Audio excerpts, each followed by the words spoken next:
Frank Seravalli's appearance today is brought to you by the Wendy's Daily Face-Off Survivor Pool game. Wendy's is letting you win real food with your fantasy teams this year with the Wendy's Daily Face-Off Survivor Pool. For those of you who dream of smoking the competition, Wendy's is rewarding you with weekly prizes that will have you winning. But here's the big secret to lineups. It's all serendipitous. Like Wendy's new limited edition chicken strips and French toast sticks. Sometimes the best teammates are the ones you'd least suspect. Sign up to play Daily Face-Off Survivor Pool to win weekly prizes like the new chicken strips and French toast sticks from Wendy's and the Wendy's app. We will bring him in. Frank Seravalli. Frank, I lost on the first day. I'm very, very sad to report. First day, Sebastian Aho to get a point. Look, I can't believe he didn't do that against Laurent Brossoit and the Winnipeg Jets. This is the first time in 4 weeks that I made it past day one. So I'm celebrating. Yes. So but where are you now? Like, have you? Oh, I'm still in the mix. I'm down to the last 109 people.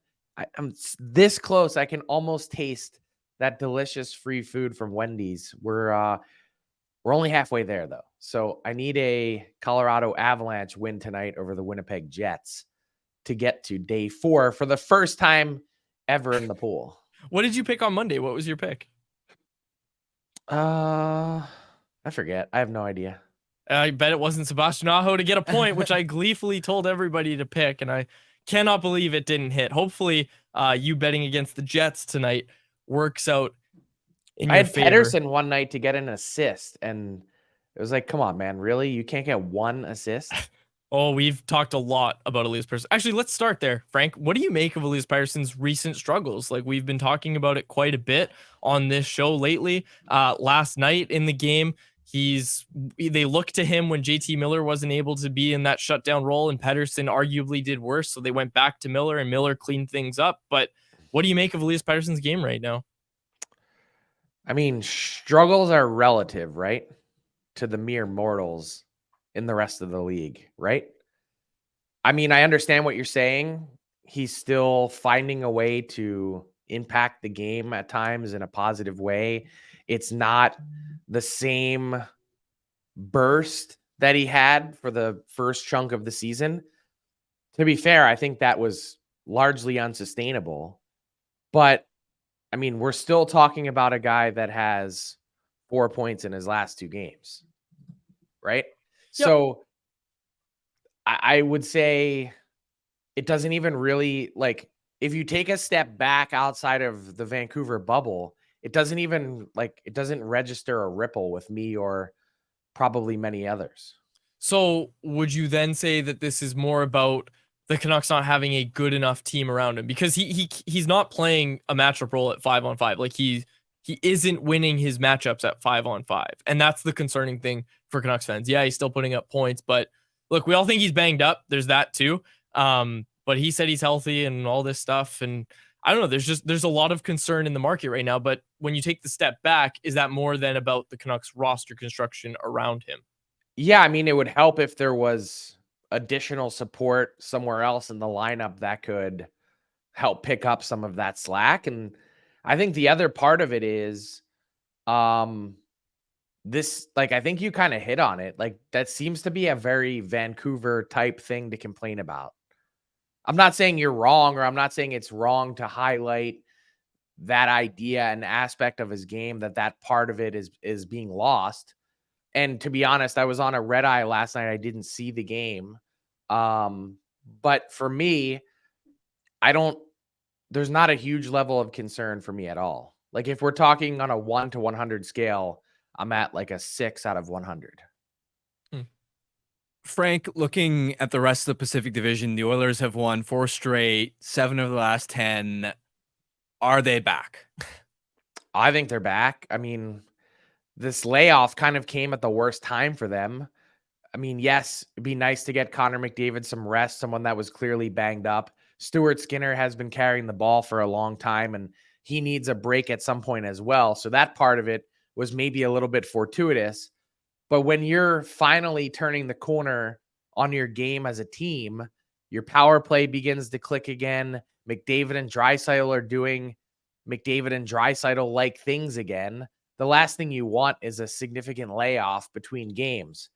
I think personally that they've turned the corner and gotten into a spot and a rhythm, at least in these last handful of games, where they're doing a better job, not just outrunning their mistakes, but they're getting a timely save here and there.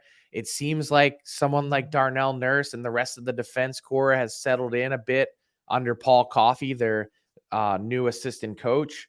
And I think there's a lot of positive trending arrows, but at the same time, they've got a long way to go. And now let's see how they react after this break.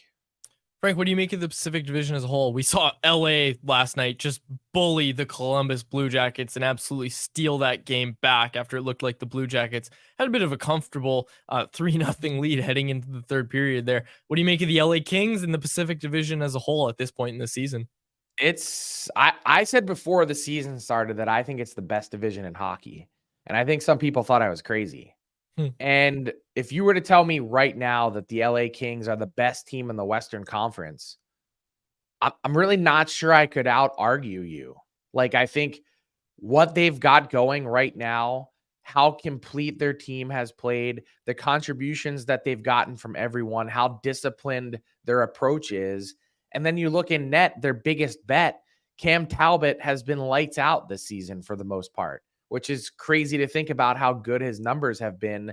And clearly the confidence that exists and exudes from his relationship with Todd McClellan. The Kings are a beast. We know that the Golden Knights are the defending champs and defend as well as anyone. Then you've got the Edmonton Oilers coming. The Canucks are there. Like, I personally look at this division and I say it's an intense, bracket to sift through for one when you get to playoff time. And we've got a long way to go to get to the finish line. But what I'm seeing from the Kings, I kind of felt like maybe I was a year too early. I picked them to win the division last year. I thought they'd kind of take a step forward. This year, it's been an even bigger one. And I couldn't be more impressed with LA and what I'm seeing.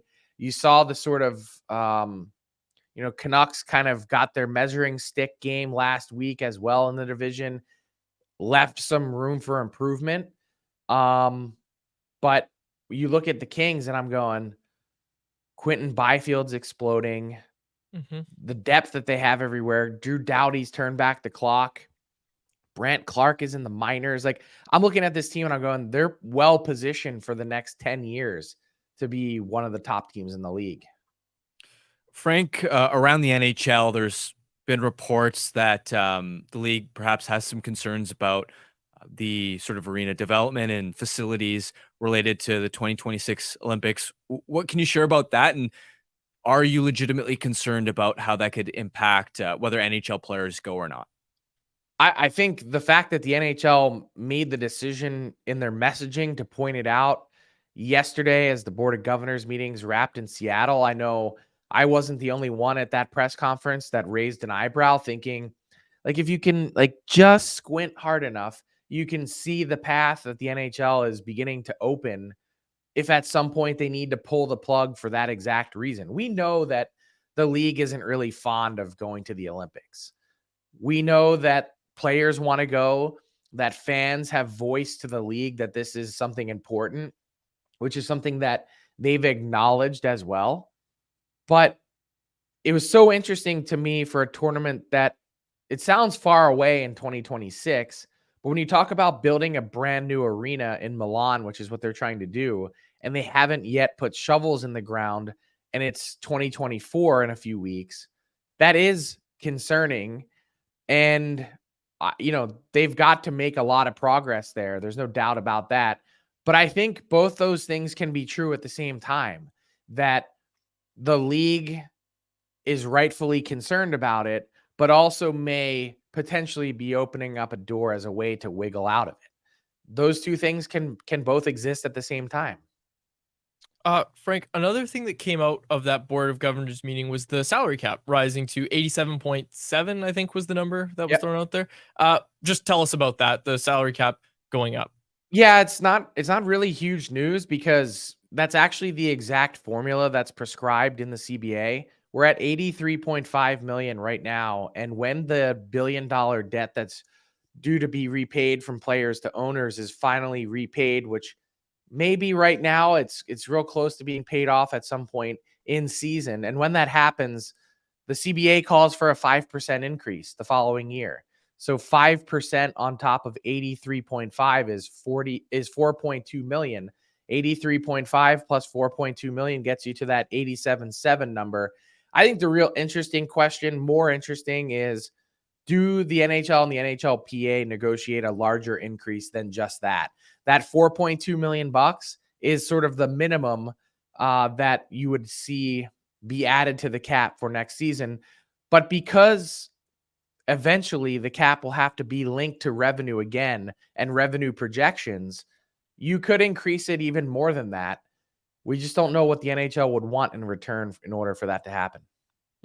And you had Marty Walsh on a recent episode of Frankly Speaking. Just before we wrap up here, like a takeaway from that you think is worth sharing, something that maybe Canucks fans, people listening to this show, should know about that interview. And of course, they'll go check it out themselves, but a takeaway from that interview with your conversation with Marty Walsh. First off, it's 40 minutes of maybe the best Boston accent going. So if you haven't listened to it, I would urge you just for that. It's almost comical how awesome his Boston accent is. Marty Walsh. That's how you would say his name if you were from Boston. But he's really an insightful guy. First off, 2-term mayor of Boston, sitting U.S. Secretary of Labor at the time that he joined the NHLPA.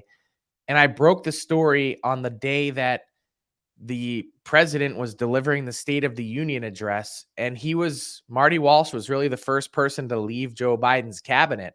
And the news broke on that day, which is apparently a no-no. And so he was saying on the pod how difficult and awful that day was for him, for the attention that he got at a time when it's supposed to be on the president of the United States. He had to do some damage control and apologize to the president, which he did the following day. He was also tapped as the designated survivor that night. And I don't know how much you guys pay attention to that in Canada, but basically he was the one guy 11th in line of succession to the president that had to be taken to an undisclosed location to sit out the State of the Union. And I asked him, was that sort of like being put in the political penalty box for that news dropping on that day? And he said, no. He said this was worked out a couple weeks ahead of time, but still, nonetheless, it's a fascinating path for a guy that's really just dipping his toe into the water in the hockey world. Grew up a big hockey fan, and I think he's got lots of different ideas and thoughts on how to potentially change the course of the NHL Players Union that has been stagnant for some time. Frank, good stuff as always, my friend. Thanks for joining us. You sound a little sick, so really appreciate you joining in. Yeah, it's been a grind. Adding in a red eye last night from Seattle probably wasn't the best call. So I appreciate it, guys. Yeah, thanks for joining us, Frank. Much appreciated. That is Frank Seravalli, and that's his only name on this show for this week, at least. His conversation with Marty Walsh was very interesting, and I do really do encourage people to go listen to it. A lot of insightful stuff. He spoke about, wanting a bigger piece of the pie. And I found all that really interesting. And we're not going to break it all down on this show right now, but really interesting conversation over on the Frankly Speaking podcast, which you can go check out wherever you get your podcasts. Canucks Conversation with Harmon and Quads every weekday at 2 p.m. Be sure to check it out on the Canucks Army YouTube channel. And if you missed it, go check it out on your favorite podcast catcher app.